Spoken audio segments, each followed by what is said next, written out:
नमस्कार दोस्तों, मैं आशीष कुमार तिवारी। दोस्तों, मैं मानता हूं कि आपने अपनी जिंदगी में कुछ विपत्तियां देखी होंगी, कुछ दुख झेले होंगे, थोड़ा संघर्ष किया होगा।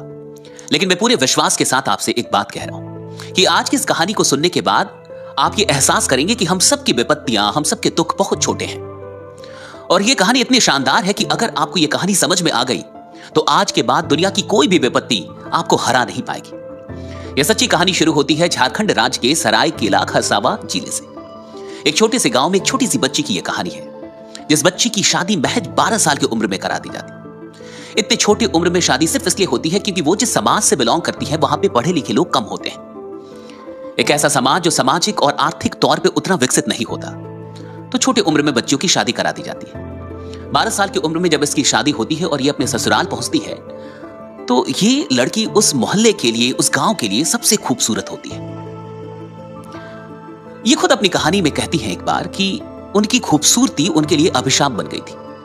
होता कुछ यूं है कि ये क्योंकि बहुत अधिक खूबसूरत होती हैं, तो उनके जो जेठ थे, जो गोतिया लोग थे, जो पड़ोसी थे, उनकी एक बुरी नजर इस महिला पे हमेशा से रहती है। उन लोगों ने कई बार ऐसी कोशिश की कि इसके साथ दुष्कर्म किया जाए, लेकिन वो फेल हुए। एक बार की बात थी कि ये एक तालाब में नहाने पहुंची है और जब वो वहां से निकलती है तो कुछ लोग वहां पहुंच जाते हैं जो इसके साथ दुष्कर्म करने की कोशिश करते हैं, लेकिन ये जोर जोर से चिल्लाने लगती है। फिर जाके ये कैसे भी बच पाती है। लेकिन इन सारी घटनाओं में एक बात हो रही होती है कि वो जो कुछ लोग थे जिनकी बुरी नजर इस महिला के ऊपर होती है, उनके अंदर बदला लेने की एक भावना पैदा हो जाती है और वो लोग सोचते हैं कि इस महिला से कैसे भी बदला लेना है। वो इसके पीछे कहीं ना कहीं कुछ साजिश कर रहे थे, लेकिन इस महिला को कुछ पता नहीं था। उनके बच्चे थे छोटे छोटे, वो इस महिला के पास आते थे, वो कहते थे चाची कुछ खाने को दे दो, और ये बेचारी कुछ ना कुछ खाने को दे देती थी। लेकिन एक दिन सब कुछ सही चल रहा था और फिर कहानी पहुंचती है 1995 में, यानी शादी के कई वर्षों के बाद। और जब 1995 में 2 सितंबर को एक गोतिया, एक जेठ की बेटी की तबीयत खराब हो जाती है। और जब तबीयत खराब होती है तो सारा इल्जाम इसका इस महिला के माथे पे बढ़ दिया जाता है कि ये डायन है, इसने कुछ जादू टोना किया है, कुछ खिलाया है, जिसके चलते बच्चे की तबीयत खराब है। अब ये बात पूरे गांव में फैलती है और 3 सितंबर 1995 को गांव में एक पंचायत बुलाई जाती है। एक पंचायत बैठती है और वो एक नतीजा सुनाती है और ये नतीजा काफी हैरान करने वाला होता है, क्योंकि पंचायत ये मानती है कि ये महिला डायन है और इसी के चलते बच्चा बीमार है। उसमें 500 रुपए का जुर्माना लगता है। वो महिला डर के मारे कैसे भी पीछा छुड़ाने के लिए वो 500 रुपए जो जुर्माना उस पे लगा था वो उसे दे देती है। उसे लगता है कि 500 रुपए का जुर्माना दे दिया तो अब सब कुछ ठीक हो जाएगा, अब मेरी जिंदगी बढ़िया हो जाएगी और शायद अब ये लोग पीछे नहीं पड़ेंगे। लेकिन जब 4 सितंबर को उसकी बच्ची का, जिसकी बच्ची बीमार थी, उसकी तबीयत ठीक नहीं होती है, तो उस शाम में 40-50 लोग इसके घर में घुस जाते हैं और वो इसके साथ बलात्कार करने की कोशिश करते हैं, रेप करने की इसकी कोशिश करते हैं।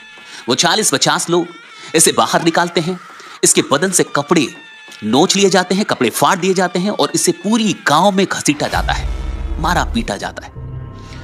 फिर जाके फिर से पंचायत बैठती है और 2 ओझा, 2 तांत्रिक बुलाए जाते हैं और वो कहते हैं कि इस महिला को मानव मल और मूत्र पिलाया जाए, क्योंकि मानव मल और मूत्र पिला देने से डायन, जो अंदर का डायन है, जो उसका प्रभाव है, वो मर जाता है। सारा गांव उस महिला के साथ वहां पे ये सब कुछ देख रहा है और लोग उसे सच में मानव मल मूत्र पिलाने की कोशिश करते हैं।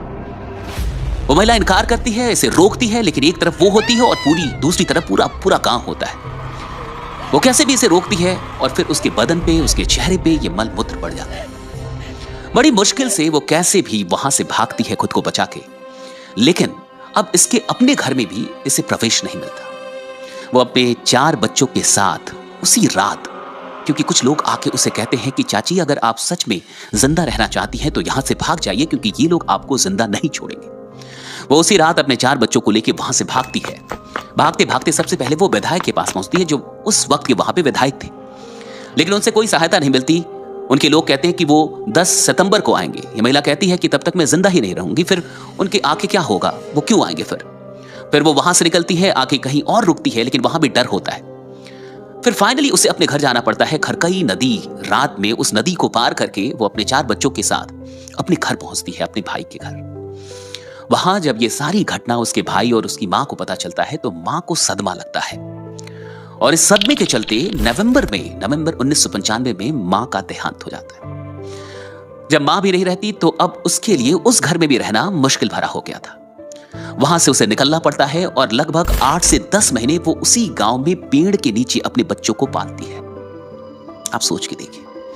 और वो जो उसका पति था वो कभी कभार आता तो था, लेकिन 1997 के बाद वो फिर कभी नहीं आया और पति ने भी हमेशा के लिए उसे छोड़ दिया, क्योंकि पति को भी लोग भड़काते थे कि ये डायन है, कुछ कर देगी, और इस चीजों में फंस के पति ने भी उसका साथ छोड़ दिया। अब वो महिला अकेले 4 बच्चे उन्हें पाल रही है और साथ ही साथ वो कोर्ट पहुंचती है इस लड़ाई को लड़ने के लिए। फिर वहां उसकी मुलाकात कुछ अफसरों से होती है, कुछ सरकारी अफसरों से होती है, और फिर जाके 1996 और 97 में वो फ्लैग के कुछ सदस्यों से मिलती है।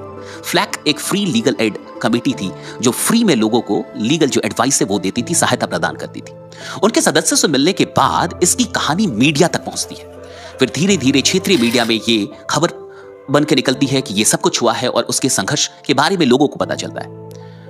फिर ईश्वर की कृपा से ये कहानी धीरे धीरे पहुंच जाती है नेशनल ज्योग्राफिक चैनल के पास, और उन्हें ये कहानी इतना प्रभावित करती है कि वहां से लोग आते हैं और इसके जीवन पे, इसके संघर्ष पे एक डॉक्यूमेंट्री बनाते हैं। फिर और भी लोग जानते हैं।